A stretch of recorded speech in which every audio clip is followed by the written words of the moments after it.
Awesome. So thanks again, everyone, for being here. My name is Brianna Blaney, and I'm the CEO and co-founder of Pocketed. And I'm really thrilled to be here with my co-founder and our CTO, Dr. Aria and Casey, who is our CMO, is who you saw here. Casey, thanks for being with us today to help facilitate. As we go through today's session, please share any questions that you have in the Q&A. We will get to questions as much as we possibly can at the end of the session. So please share them there. And if we can respond throughout, we absolutely will. Awesome. Thanks everyone for being here. So we'll get started. We are here to talk about funding strategies for your women-led business to thrive during an economic downturn. If you are watching the headlines or you are anything like us, seeing layoffs happening in the tech world and just frankly, a lot of negative news happening all over the world from an economic standpoint, you're probably feeling a little bit uneasy, and I can assure you that you're not alone. Wealthsimple recently stated that the S&P 500 is down more than 14%, which is the lowest that it's been since the 70s. Today, economic news came out of the US that suggests that they've had two negative GDP growth downturns 2 quarters in a row. Some people are already calling that an official technical recession in the US. So certainly things are uneasy from an economic standpoint. Between war in Ukraine, supply chain lockdowns, rising interest rates, gas prices at an all-time high, economic stability is definitely leaving something to be desired. The good news is that when the economy is in a downturn, entrepreneurship is often on the rise. We saw this in 2021 when at the height of the global pandemic, approximately 5.4 million new businesses were launched in the US, including our own company, Pocketed.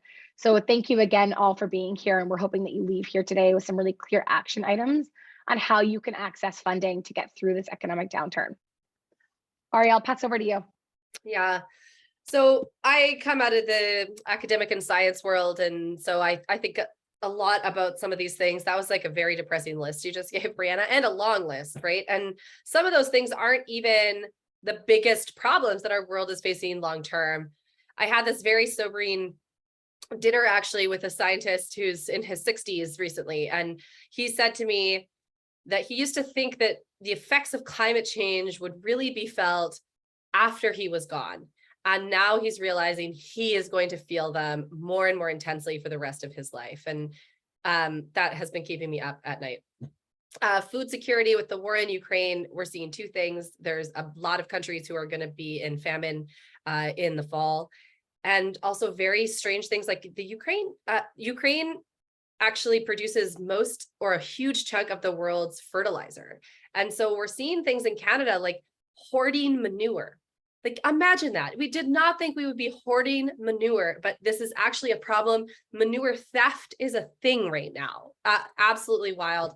Disease, of course, everyone has experienced COVID-19 and I'm sure has seen the monkeypox outbreaks in New York where we have over 1,000 cases in the past couple of weeks. And of course, war, yes, in Ukraine, but also many other places in the world. This is not something that's ended, and gender equality and basic human rights continues to be a problem. And so we need innovation to solve these problems, and we need entrepreneurs. We need innovation to solve the world's problems, but we need more than that. We need innovation from a diverse group of people.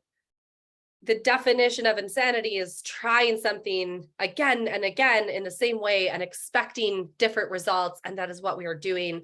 We need innovation from a more diverse group of people so that we can expect to solve these problems. We can't just have the same voices and the same perspectives. We need women in there, and we need to stop tokenizing women in these spaces. Yeah, absolutely. Thanks, Aria. We need to stop qualifying women. Yeah. CEO, not CEO. Founder, not female founder. And my personal favorite, girl boss. Literally, when have you ever heard a man referred to as a boy boss? Never, because it's ridiculous.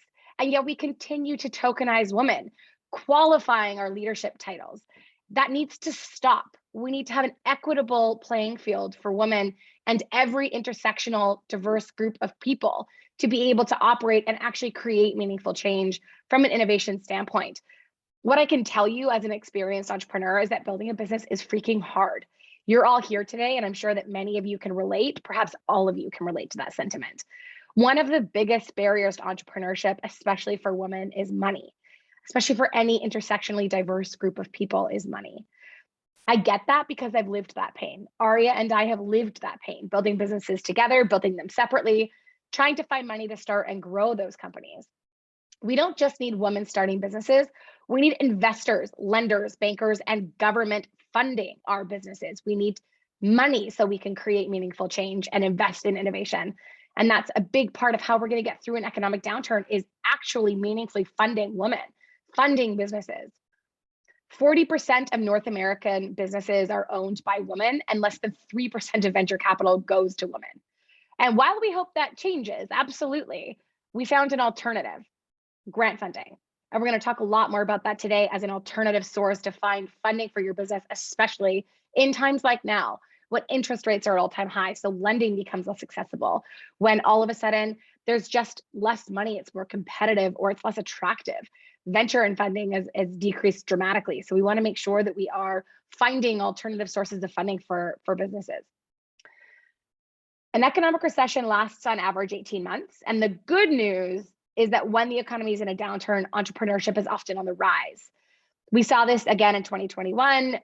We've seen this historically. So if you look back at very recent economic downturns, we've seen some really large companies. I'm going to use the word great. I know that's a bit of a misnomer depending on how you perceive certain of these companies and the cultures they've built. But from a business standpoint, they're certainly recognizable large companies. And they absolutely both came out of economic downturns, and look at where they're at today. They're massive global organizations. So certainly a great opportunity, a very fertile opportunity to create and build a great business. So today we're going to talk about our top 4 tips to fund your business through an economic downturn. So creative ways to fund your business. First, of course, if you're a startup, raising now to get 18 to 24 months of runway in the bank, making smart choices. I think it's like always a rule of thumb, but looking at the projects that you're doing and assessing must-haves versus nice-to-haves, incorporating government funding into your funding strategy. And one that we're going to talk about today, go beyond the women money. Don't just look at the women money. And because this is a session that's built for female-led businesses, we do want to talk about this as something that is important. So going beyond the women money. First one that we're going to dive into is extending your runway. It's really important that you have time in your business. And in order to have time, you need to have money. You need to have enough runway that you can get through 12 to 24 months. Everyone is saying really 18 to 24 months is what we should be looking at and aiming for from a runway standpoint. Worry less about dilution if you are a business that does raise investor money, equity-based funding. Worry less about dilution and take the money that you can take. Everybody always says, never say no to money. People always say you're not raising, but you're always raising. So this is a moment to take all of the money that you can possibly get, exhaust all of your options, dilutive and non-dilutive. Dilutive being when it takes equity in your business, so somebody gives you money in exchange for ownership in your business. Non-dilutive being getting money typically in turn for interest rates, so them getting a return on their dollars that they put into your business, just to give yourself time, because you're going to need it to get through potentially 18 months of an economic recession.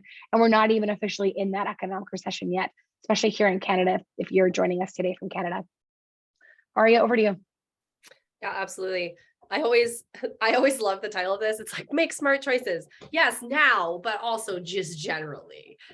So focus on your best customers and understand who your best customers are. And so again, because I come out of science and data, I like to do this in a really data-driven way. Who's paying the most? What's the highest return on investment? All of those types of questions. Learn quickly, good and bad. And so you want to fail quickly too. So if you have an idea, just try it, be scrappy, get it out there. If it doesn't work, great. You'd rather learn that in days than weeks or months.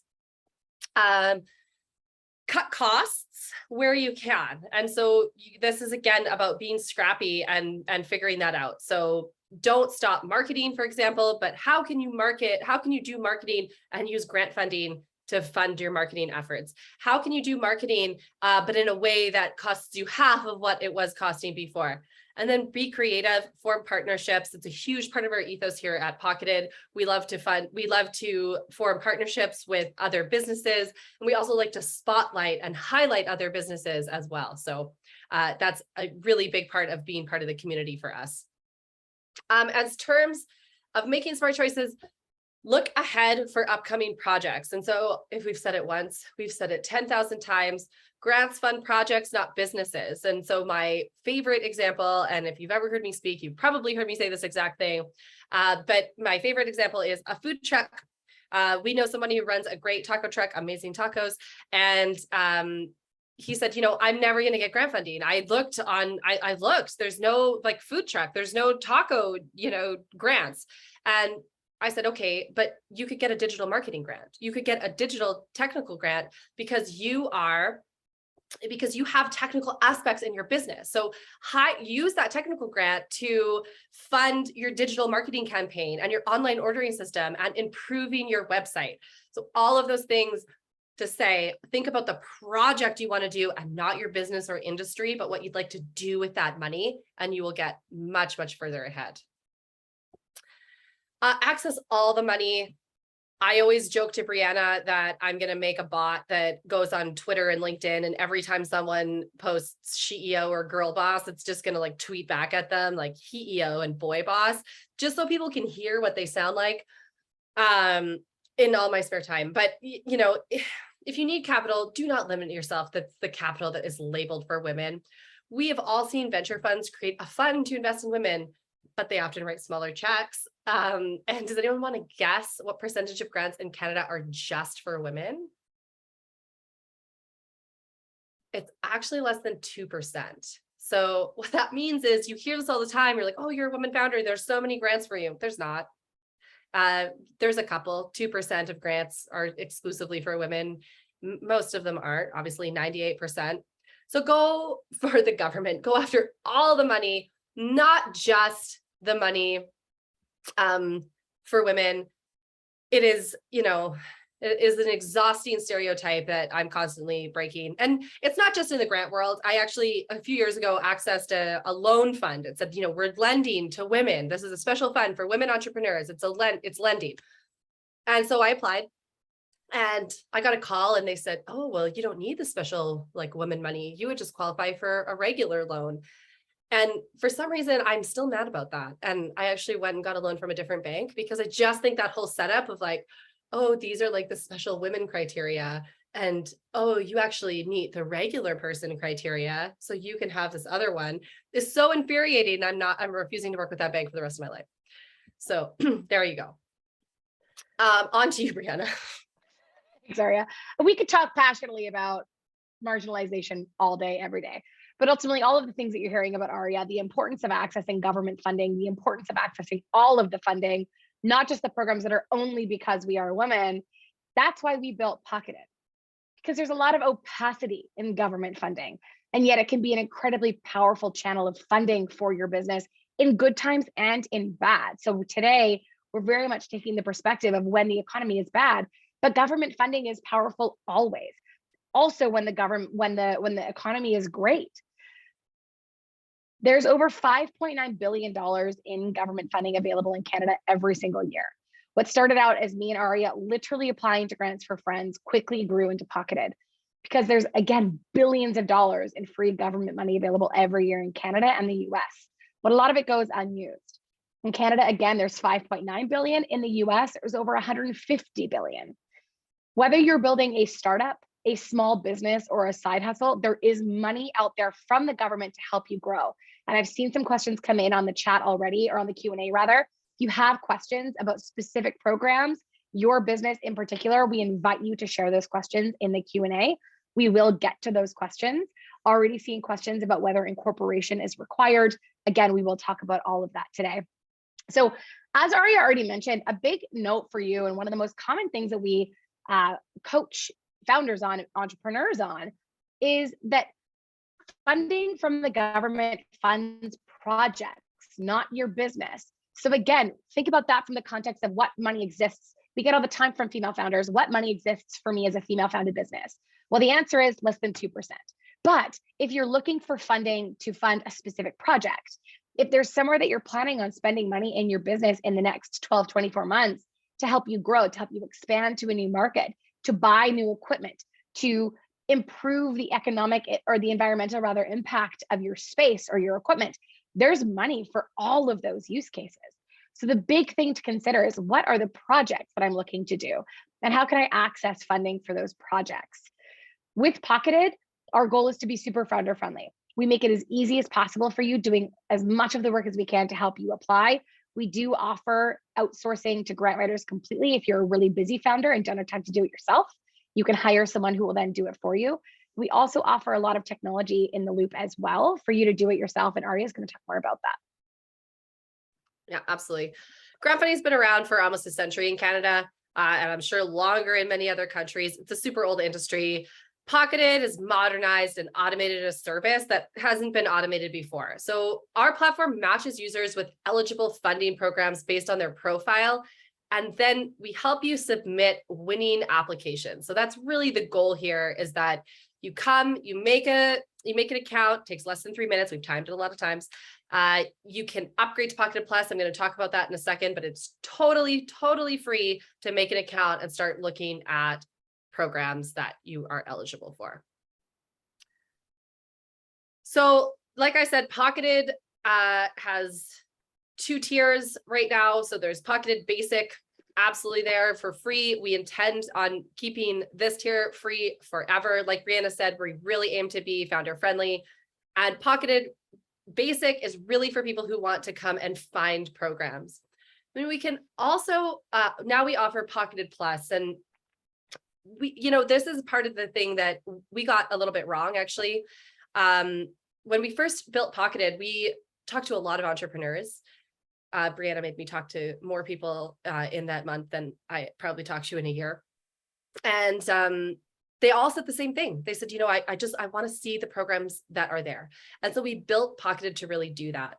But now that we've had, the product's been live for about a year, what we found is that people actually want so much more.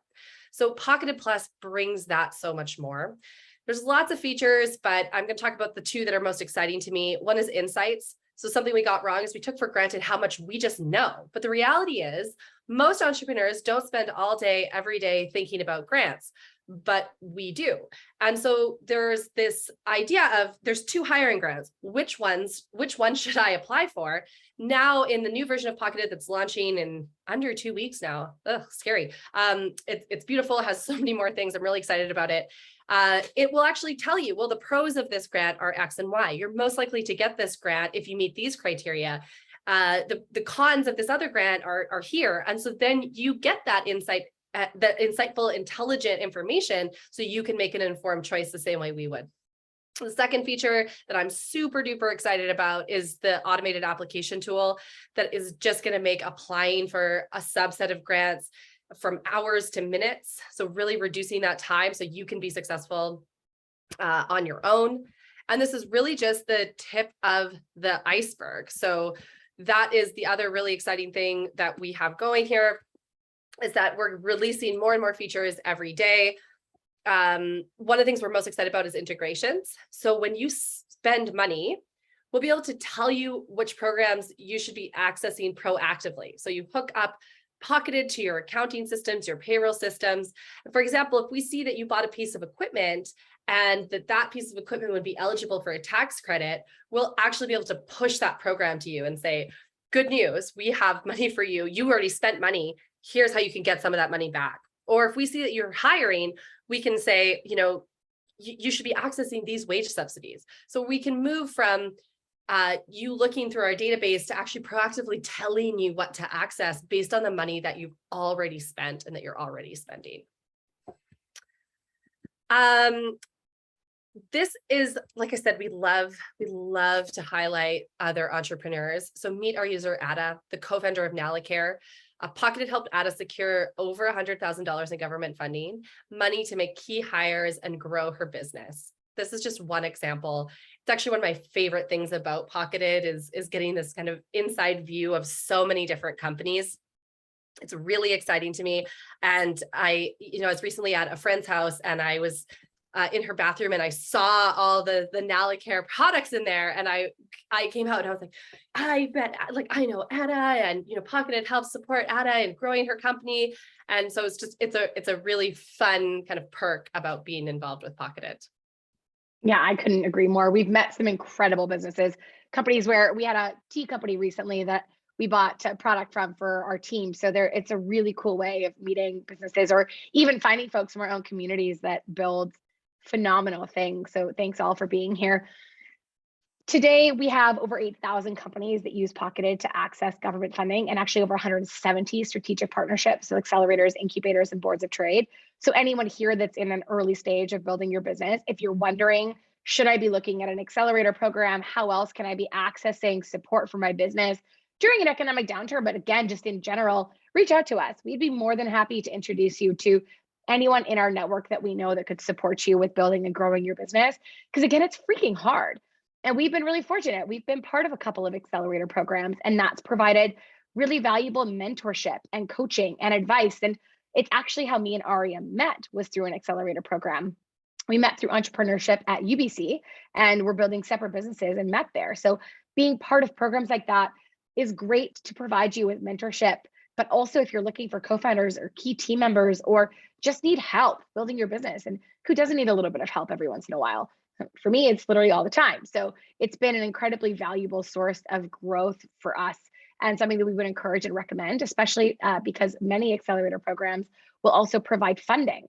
Sometimes it's even non-dilutive funding. So we've received funding through entrepreneurship at UBC that you wouldn't get access to if you weren't part of their program.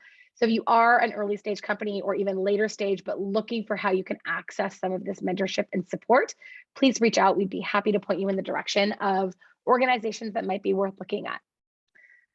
Of the 8,000 users, we pretty closely track our user metrics. We always want to, and sorry, the graph is wrong on the women one. So please, I apologize. I noticed that before we jumped into the presentation today, but we always track where we're at, because for us, an important piece of Pocketed is making sure that we're actually democratizing access to funding, helping people overcome this huge barrier to growth in your businesses. So we look at 46% of our users are women, 35% identify as being racially diverse, 6% as part of the LGBTQ plus community, and 4.7% as persons with disabilities. We have a long way to go on these metrics still to meaningfully make a difference on how we're democratizing access, but we are very committed to continuing to track this. And a big part of how we do this is partnering strategically with organizations outside of the core urban centers, the ones that you would naturally think we would partner with. That's been a big part of our strategy very intentionally since early days of building Pocketed, which has made a huge impact on helping us reach communities that historically have been underserved with government funding and just support in general. So if you have folks that you think we should be reaching out to, partnering with, et cetera, we'd love to hear from you on that as well. But now I want us to stop talking and open up the airwaves to questions that we have from our audience today. So again, please share your questions in the Q&A feature in Zoom. The chat was accidentally disabled, so we apologize for that. But we will take all questions in the Q&A. We're going to get started with the ones that we see already. Wow. So one of the first ones is, Aria, what are our thoughts on loans? Are they a good idea or a bad idea, especially in the current climate? Yeah, I actually have no issue with debt financing. I think can be a lot of advantages. It's dependent on your appetite for risk, essentially. So loans are something obviously you need to pay back. They're also non-dilutive. You're not giving away your company. And often people take loans when they know that if they could just manufacture their product, they can sell it and pay back that loan. And so it can be a really, really great idea. Generally, you need a fair bit of traction and kind of to show revenue before banks will give you sizable loans. There's depending on your personal credit, sometimes you can get small loans for your business that are tied directly to your personal finances. So again, it is really to do with your particular risk appetite. Totally. And so that you're aware, Sydney, if depending on what kind of business you're building, and I apologize because the chat's not enabled, you're welcome to type again in the Q&A. There can be some really exciting alternative lenders outside of traditional banks that will look at different types of collateral. So that's true. An example for that would be Clearco. They do a really brilliant job of supporting founders in the e-commerce space, where they will lend against your unit economics and your traction and metrics related to like your ad spend, for example. So it can be a great source of alternative funding if you are early stage, if you don't have of course, traditional, like a home or whatever they can use as collateral, it's really hard to get money from a bank. They don't really want to support you when you're super early. We also find that getting, like, having enough cash in the bank is a barrier to using grant funding, which seems really counterintuitive. So many programs in Canada operate on a reimbursement basis. So what that means is that you actually have to spend the money, and then the grant agency will pay you back for the money that you've spent based on the eligibility of the program and what they've approved you to spend. So that can be a little bit challenging. So for example, in our early days, we were approved for 3 times as much grant money as we could actually use. We've used about $750,000 in government funding to build and scale Pocketed, but we've been approved for significantly more than that and just simply didn't have the cash flow to spend the money and wait to get reimbursed. My guess is that some of you are in a similar position. We do have partnerships with lenders directly in Pocketed who can provide a grant-based loan for you. So they will often look at the receivable of the grant and make a loan to you on behalf of that. So there is a creative way of doing it that is a loan, and there, of course, is an interest rate. And because it's secondary and full transparency, it is typically more expensive than a bank. So that's the downside of that. However, they will look at different types of guarantees and different types of collateral. So it can be more accessible as an entrepreneur, especially when you're early days of building. So loans can be a great solution, Sydney. As Aria said, a big part of it's your risk appetite, but also, frankly, your ability to get approved for a loan. Futurepreneur can be another good source. BDC can be very valuable. So there are great options out there for entrepreneurs. And we'd be happy to put you in the direction of some options if you want to email us. Casey will put our email back in the chat. It's hello@hellopocketed.io is where you can reach us. Zdenka is asking, is the digital grant for sole proprietor? Okay, digital grant. So I don't know if you're talking about a specific grant. There are Zdenka? many digital grants. Yeah. Many digital grants. Yes. So what I can tell you is that on average, a company that is incorporated or a registered business will be eligible for 104 programs in Pocketed. And a business that is not incorporated or registered, you're just operating without any kind of government registration, would be eligible for on average 17. So absolutely, being an incorporated or registered business does open up your options. What's great is when you make your Pocketed account, you can select whether you're incorporated or not, or registered or not, and you can actually change that in your grant profile. If you don't know how to do that, reach out to our team and we'll certainly walk you through that. But what that'll show you is if you registered as an unincorporated business, change that field to incorporated and see the difference. Sometimes what you find is that it opens you up to so much more funding that it's worth doing. Incorporation can be really valuable for sure. Of course, it does have a different level of being on the radar of the government. So it depends again on how you build.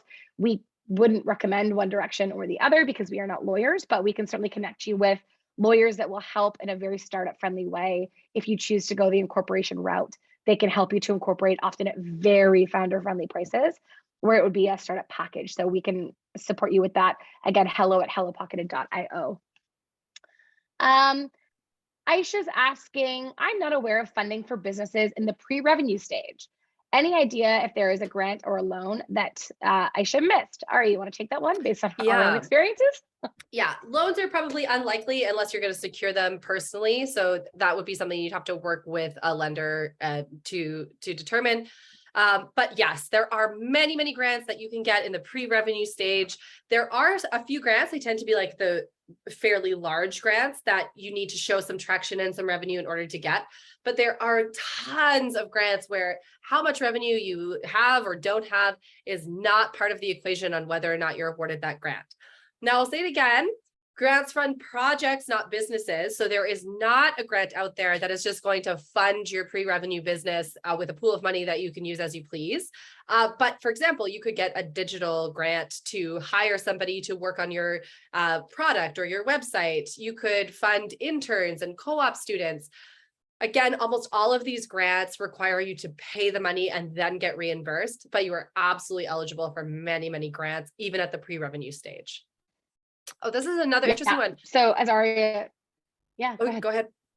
I was just going to say, we were pre-revenue for a long time, and we accessed a lot of government funding, over almost $500,000 in government funding before we made $1 in revenue. So absolutely, just because you don't have revenue does not mean you're not eligible for funding. It's a great source to be able to access funding early in your building.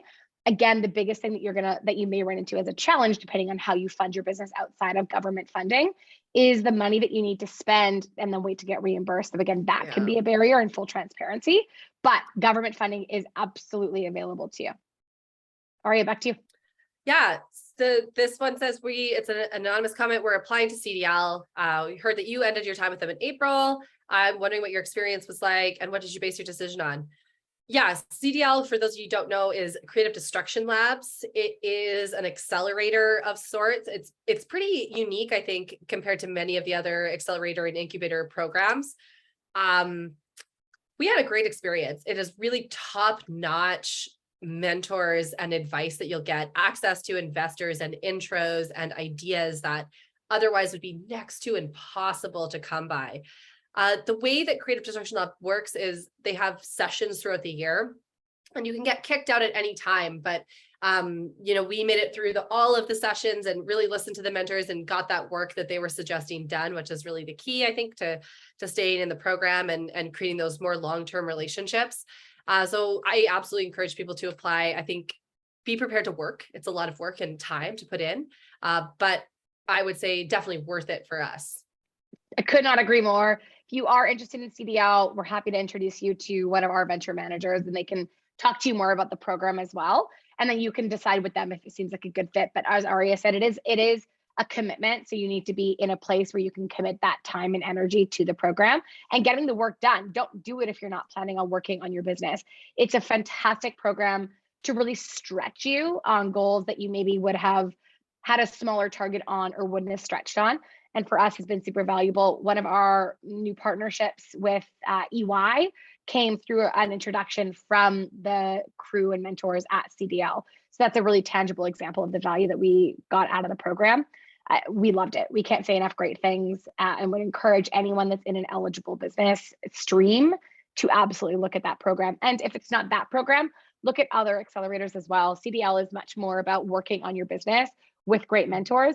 Other programs are more about education and resources and a different style of mentorship that's a little bit more at your pace. So it really depends on what you're looking for and how much capacity you have to take on that hustle.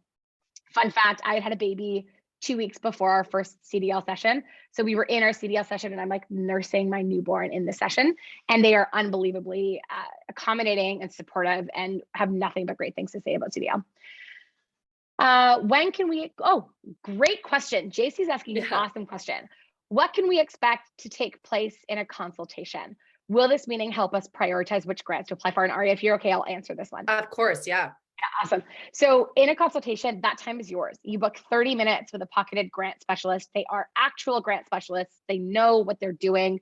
They come prepared. They look at your profile before the consultation, and that 30 minutes is yours. We've seen users use it in a ton of different ways. We've seen them use it to go through their matches and identify which programs would be the best fit for their business over the next 12 months. So really building that grant strategy. We see people using it for that purpose. So yes, JC, certainly a great way to use a consultation. We've also seen users use their consultation to review a part of their application that they've already written for a grant. We've seen people use it to ask questions about a specific grant, determine for a grant that they think is interesting, are they really a competitive candidate? Not just a eligible candidate, but a competitive candidate. Is it the right fit? Is it relevant for their business? Is the project they're looking to fund a good candidate for that grant? So you can use that time in any way that you choose. Once you book a consultation, you're going to be sent an intake form that will gather some information on how you want to use that time. And we have gotten incredible feedback from people on using grants. Sometimes, honestly, your answer is no, this is not a great program for you. And that in and of itself will save you tens of hours of work on a grant application. The grant specialist can also help you identify if it makes sense to do that grant in-house. So many grants will make sense to use our automated application tool in Pocketed Plus for, meaning you don't need to pay a success fee to a grant writer, which means that you're keeping more of the grant money, which is huge, especially right now with what's going on. But sometimes it does make sense to hire a grant writer and really get someone who has expertise to do the work for you, or you just don't have time. And they'll be able to help you identify the best route to go to submit your application for that grant as well. So JC, you can use that time any way that you choose. We're getting such great feedback. It's a new thing that we've launched, and we're really excited to offer that to our users. Or you want to take this from Debbie? What is classified as an early stage startup? Do you need to be generating some or substantial revenue to qualify for most grants? Very similar to the pre-revenue question. So the answer is no. There are many, many, many grants that you can apply for and win when you're not generating any revenue at all. What tends to happen is as you make more money, the size of the grants you're eligible to apply for also increases. So you're unlikely to get $1 million grant if you're pre-revenue, but you will get hundreds of thousands of dollars between different hiring grants, digital lift grants, all sorts of things that can really make a big difference. I want to stress that in all of these cases, you need to spend the money up front and then you'll get it reimbursed. And so that is a really important piece to remember. Early stage startup has a lot of definitions, but it generally means that you are either pre-revenue or just starting to have that revenue and just starting to see that growth within your company. Yeah, absolutely. It can also have implications, Debbie, on product market fit, where you're at in your journey of building or deploying product.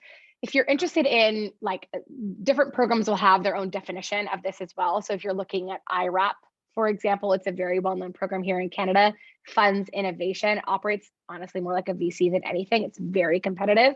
You have to build a relationship with an ITA, so one of the dedicated IRAP representatives, and they will choose whether you get money or not. And they have very clear requirements around their technical readiness level. So if you look at IRAP, and Casey can share a link, you'll be able to see what IRAP defines for stages based on your technical readiness.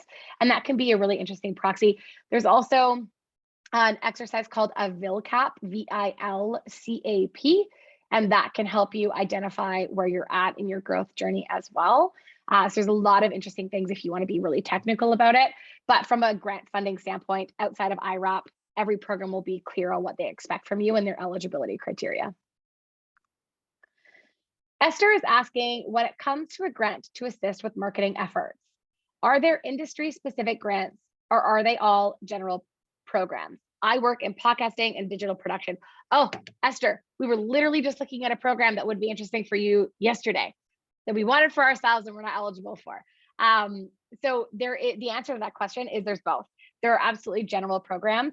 When it comes to marketing, that's a great example where sometimes your best solution for funding to help you market for your business is actually hiring grants. So hiring someone who's a student or a recent graduate or youth, it's kind of a misnomer. It's anyone under the age of 30, between 15 and 30 to be more clear. But that could be a great way for you to hire that skill set or just the additional capacity onto your team, which is huge when you're looking to build and grow your business. And otherwise, yes, there are also a lot of very specific government funding programs. And if you're interested, you can join office hours or book a consultation, and we'd be happy to support you with that as well. There's also some digital media tax credits that you might be interested in as well. And so the difference between a grant and a tax credit really quickly is a grant you apply for. A tax credit is an entitlement, which means if you meet the criteria, you are entitled to that money. So definitely tax credits are another thing that they're on the platform. They'll come up in all the same ways that you should also be looking at for sure. Absolutely. Thanks, Aria. Danielle is asking, I'm at the ideation stage for a product. How does confidentiality work at Pocketed and when applying for grants? Do you want to answer that, Aria? Yeah, that's a fantastic question. Yeah, so Pocketed, I'm assuming the question is getting at two things, like who can see your grant profile? Do we sell your information? Absolutely not. The only people who can ever see the grant profile are people that work at Pocketed, or if you've hired a consultation, that the consultant that you're working with at Pocketed would also look at your information so that he or she can come really prepared. In writing that grant with you. And so that would give a very, deep look at your ideas and what you're looking for. It is 100% confidential. So you don't have to worry about working with a grant writer who then turns around and spills the beans.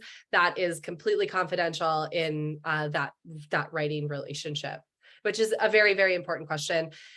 If it also is something like an R&D project, sorry, I'm just going to go into Yolanda's question below too, because they're kind of related for this one point.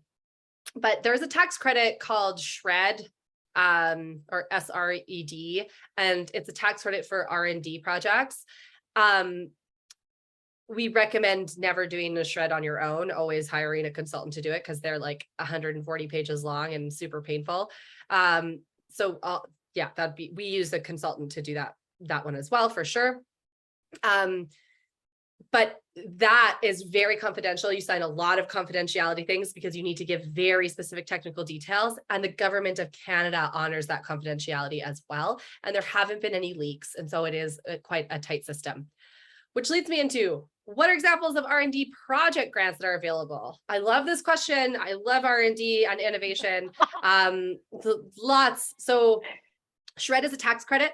So essentially, if you're doing research or innovation and the people who are doing it are qualified, so they have to have some kind of degree or certificate that would make them qualified, you can actually get up to 55% of salaries that you've paid those people back as a tax credit. So it can be quite a lot of money, actually.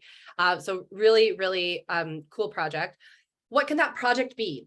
At Pocketed, it's literally building the platform and the tool suites and the algorithms that do the matching for us. So that's a great example. It could be researching, a specific increase in efficiency for a battery. It could be absolutely anything that has an element of risk is how it's defined for SHRED specifically.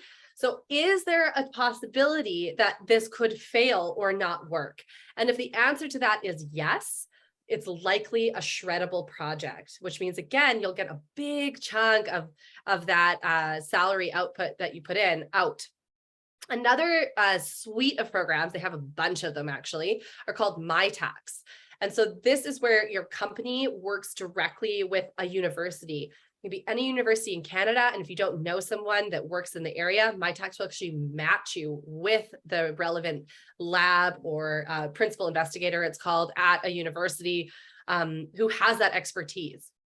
And so essentially you put in somewhere between 25 and 33% typically of the money to fund the project. MyTax puts in the rest, and then you work with highly qualified professionals to do that research.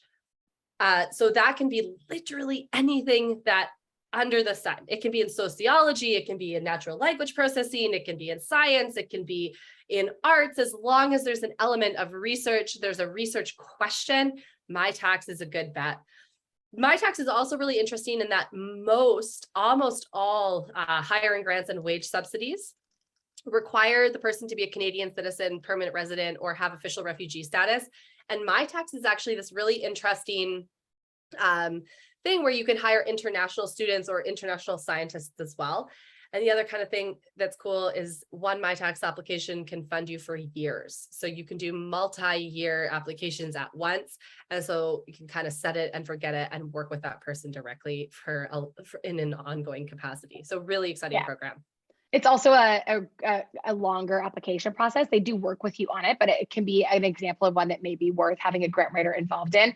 Again, if you are ever interested in hiring a grant writer, reach out to us through hello@hellopocketed.io or directly in the platform. Every single grant has a hire a grant writer button. We'll introduce you to a specialist that's relevant for both your business, but also that grant. So we can always help you find professionals. I'm looking here, and I know we're coming up on time, so we do have a few more questions and we are going to get through them all. So we may run a couple of minutes over time. Sydney, I know your question was already answered, but just for everybody's purposes, office hours are totally free. So if you are interested in a little bit more help, we offer those 4 times a week. It's free to join. We encourage you to do so. And that could be also a great step before you book a consultation if you're not totally sure if it's the right fit for you, or if you're wanting to save some money. It's a great place to start. Yus is asking, when the grant eligibility says minimum 1 year in business, does that mean 1 year from incorporation or 1 year from launch and operation? The answer to that question is when the government has that as a requirement, it's usually 1 date from incorporation. Mm-hmm. So many lawyers will actually hold old incorps that you can actually take over. So it's worth asking your lawyer when you're going through the incorporation process as well. Tamara is asking, can the qualified individual be an intern as part of a certificate program for the R&D shreddable project? So generally, yeah. Sorry, Brianna, I just have a lot of please. Details on this particular program. Generally, Sometimes. So it really depends, but generally, if that was the only person working on the project, no. If you had a bunch of highly qualified professionals, people with degrees and certificates, and the intern was working under them, it's possible that they'll let that addition count. But if it was by itself, it's very unlikely that it would get funded. But talking to a shred consultant, and we have many really great ones in our network, would definitely answer those questions before you kind of dove in there. Yeah, it's a great, absolutely worth talking to a shred consultant and hiring one. Please hire a consultant for that program in particular. Because if you're not eligible, if your program is not eligible, if the project isn't eligible, they will help you identify that before you spend all the hours and work to put together an application. It is tens of hours of work for shred. So please, please, please, please talk to a specialist. We will connect you with so many great people who will help you with that before you waste any of your time on a program that you might not be eligible for. And another thing about shred consultants, they work on contingency. So you have nothing to lose. So you talk to them, and if your application is successful, they take a percent. And if it's not, they don't, you don't pay them anything. So it's pretty risk-free. Yeah, absolutely. Susan's asking about consultations. So consultations are a paid service. They're $199 for a consultation. If you are a Pocketed Plus member, it's $99 for a consultation. Susan, if you are a Pocketed Plus member, please email us hello@hellopocketed.io.